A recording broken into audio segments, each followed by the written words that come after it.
Welcome to Project Hessdalen. I'm going to tell you a little bit about where it is and what it is.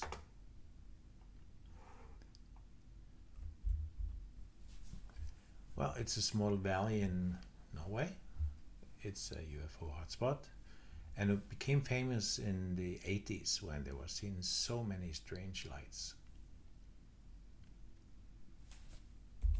In 83, Erling Strand was part of a group that established a project, and just a year after, in 84, there was a big field study. So they've been doing this for 40 years. In 1998, 25 years ago, they set up this blue box. So for 25 years, there's actually been an automatic UFO surveillance system. And this year we made this a non-profit organization.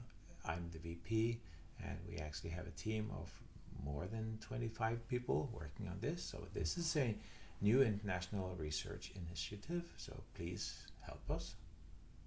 Go and donate.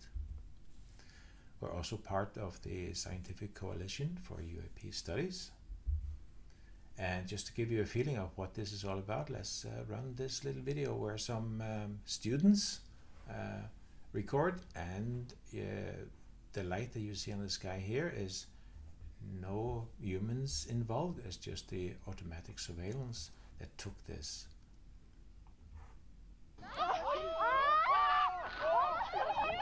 Å, fy fader!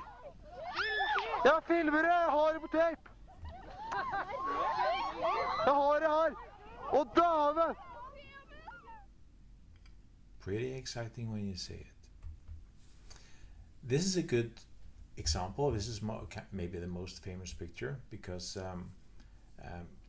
there is a radar that will send information down to Italy, and Italy would actually call up and say, yeah, it's there now, we can see it in the valley. And at the time there were two student groups up on the mountain, and actually this light that you see here is one group, so they saw this light from one side, and here is the first student group taking the picture. But when the Italians called up and said, we see it on the radar, they said, no, we don't see anything. It was like, and half an hour later it started to blink, and then blink again, and then suddenly the light was there and you could see it like standing there and moving back and forth. So this is actually, I think they said like 30 seconds of exposure, and with the spectrogram, so they can analyze what's in this light. The whole report is linked here. There are lots of articles, lots of information. The first one, first of all, you have to go to hessdalen.org. You have to find the link to the old hessdalen.org, and then you click on articles and you get this long list. These are all in English. There's also some in Norwegian.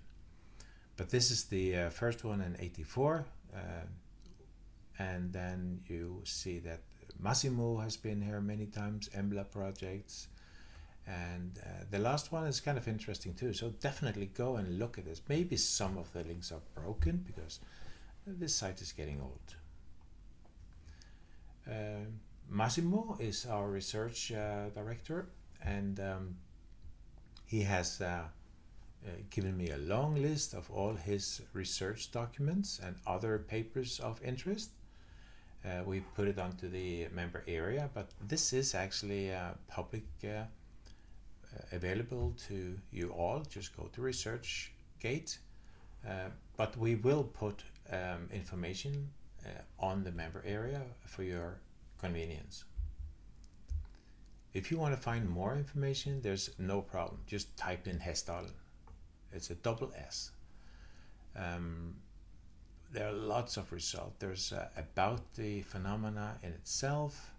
There are about YouTube. You can find a lot. There are many books written about this phenomena. So there's no problem to just listen and read and read. There's so much. And this is from Norway. This is the main TV station in Norway.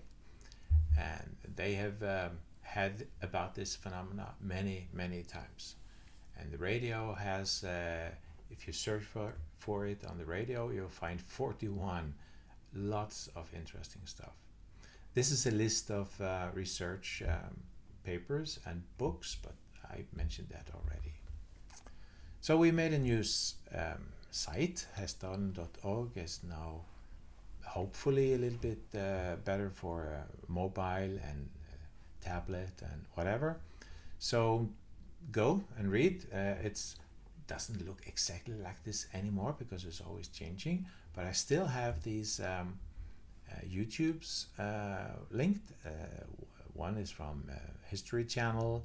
This one is actually a quite good presentation of everything that Erling Strand has done, kind of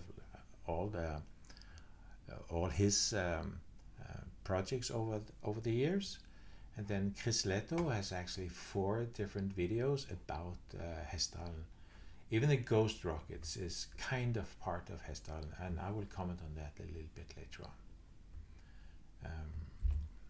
Okay, so we did have Isaiah Photo. They came to visit us, and you've probably seen their video because they're pretty popular. And now we do get a lot of people visiting from Isaiah Photo. It's very nice.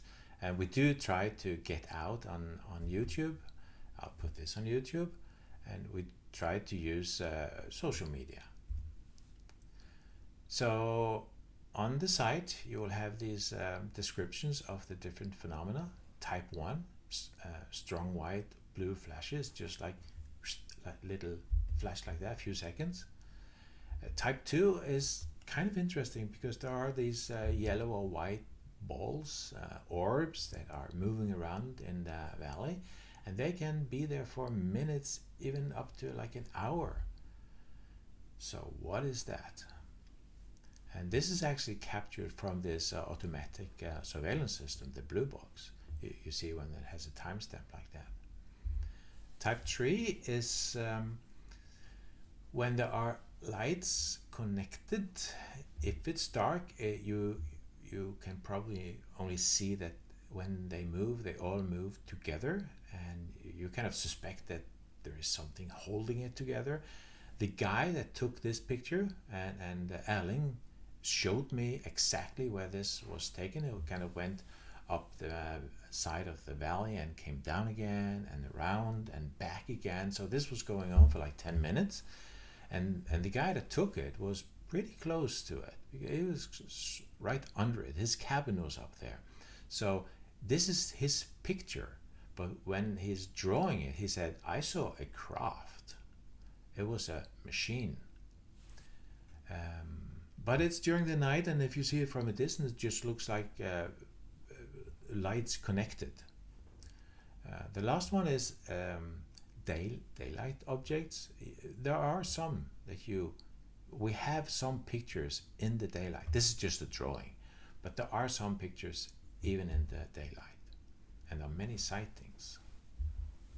So the blue box is kind of important. The blue box is with an automatic camera. It's every night it will actually send the pictures that it takes, and think maybe you should have a look like alarm pictures. It will send it to the website. You can go and have a look. It's linked on the website, on the old one, but we do have to go through them manually and find out, is there something of interest. There is a system, kind of like an AI system, that is trying to tell us, like, maybe have a look at this, but it will still give you birds and planes and stuff like that. So there's a manual process to filter it out. And we do have live streaming, but we don't have money to put it on for the world. But that's a goal. We want to put it on so that you can actually go there and see. And we want to put up a system where you can actually triangulate and see where these objects moving around in the valley is. So here's some examples of the orb. You see there's a little one there. There's another one. There's another one. So we do capture these. This is a big one, and sometimes when you go to the alarm pictures, you have to go through the video, because it's not just a picture. It will actually capture a video of some seconds, 10 seconds, and you actually have to go through each frame, because sometimes there's something in one frame or two frames. So this can just be a little flash.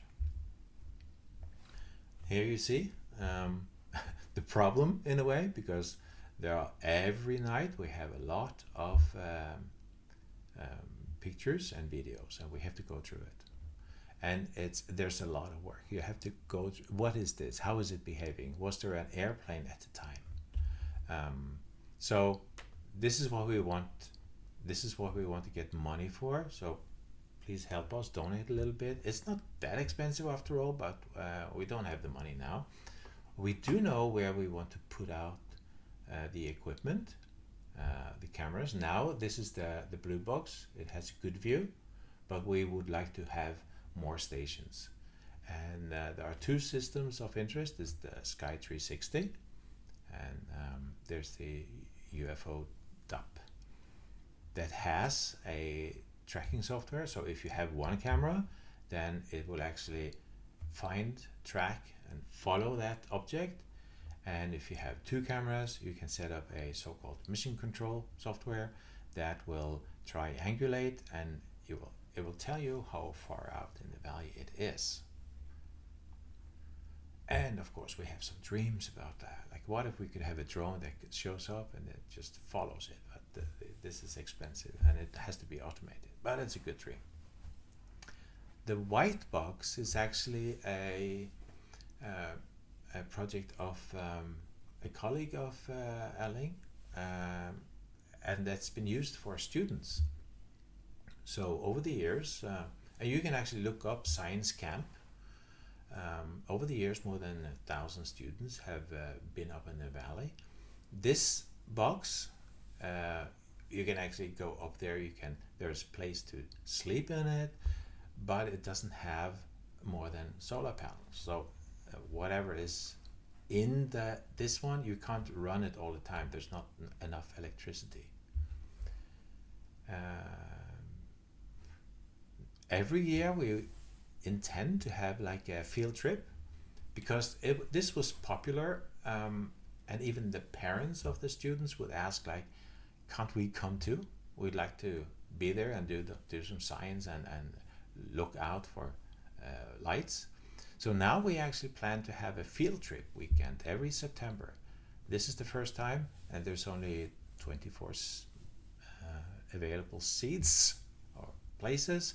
So we plan to meet on the Friday, have a workshop, go out in the field and have hopefully a fire. What do you call it? Fireplace, and sit there and discuss this and use our cameras and instruments to see if we could see anything. So next day we want to show you the valley. It's a beautiful place, and have another lecture. And Massimo Teodorani, who is our research director, he hasn't been into Hessdalen for 20 years now, and he is coming for this field trip weekend. So have a look at that. And we also want to, the one on the right side is in Norwegian, because we want to invite people from the area to actually come and join. So membership, that's the way we hope to collect some money. And on Discord, you will actually see that we on the team are in Discord. You'll see me. Normally you'll see me as the Hessdalen. You'll see Erling Strand, who's the one that's been working on this for 40 years. You'll see Massimo, that has been here and had research many times. So you will meet us there and we'll answer you. Come with the questions and do help us a little bit. I mean, if you can, $5, €5. It's about the same. 50 krona a month is what we are asking for, or at least a one-time donation, because we want these cameras out there. So if only, I mean, as a member, the goal is to give you mobile notifications. We know it's possible and we can program it. Then if you get a mobile notification, and we have some members, we can pay to make it possible for the live camera view. So you get a mobile notification, you can actually see what's going on the belly right now. So, and then as a member, we do want to invite to some special online community events. We want to put out information more on this member area, so you get early access. We don't want to say that they're going to be there forever, because we do want to share information about this with the world, with whoever scientists that are interested. But most of all, support our quest. This is interesting. We want to find out what this is, and we know where it is. So funding, we are also trying to go to companies, and we are and have applied for funds and grants, but it's not that easy. We haven't had a yes yet. I want to give some reasons why companies should support us, because this is a development project.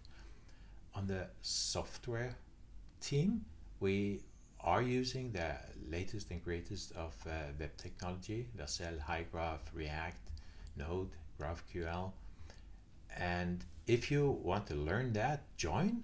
On the technical team, there's a lot of cameras and network and computers and whatnot. As you understand, I'm not into that. On the community team, we do want to kind of use Discord and YouTube and whatever, Twitter and X and whatever you call it, the social media. So there is interesting experiences to get. So I'm trying to make sure that this team, if a company support us, then you can ask your employees, join them, because that's the way to learn. And we are passionate about this, and we are international, and we are interdisciplinary. So it's a fun way to learn the new technology. I'm working in a big software company myself, and I do experience that it's like you have to work with what is the mainstream, but you want to test the new technology. You don't get the time at work because you have to stay on that mainstream. But this is a way to test the new stuff. And why? Why are we interested in this? Well, one thing is that this is showing some high energy levels. These orbs that are moving around in the valley is, according to these science reports, plasma. So it's high energy. So we want to study this, and maybe we can find some kind of sustainable and efficient energy solution. We don't know, but this is very interesting scientifically. And we already have support from Google. Google has given us Google for Nonprofits, and HighGraph has promised us a good discount. So now we are trying to get companies to put a logo on our site, and under the motto, we support creative volunteers, scientific inquiries, cutting edge technologies, youth empowerment, because it's the process also of the science that we want to do, not only like, we want to find out what this is. The goal of this, I'm putting this out just to convince the companies that we have a lot of hits, and just since we opened the new site, you see there's been a lot of countries, just the first 10 days, and the world was showing up. So let me give you some pictures from the valley. It's the moment you get up there, you see this information board. You will meet some of the locals in any kind and size.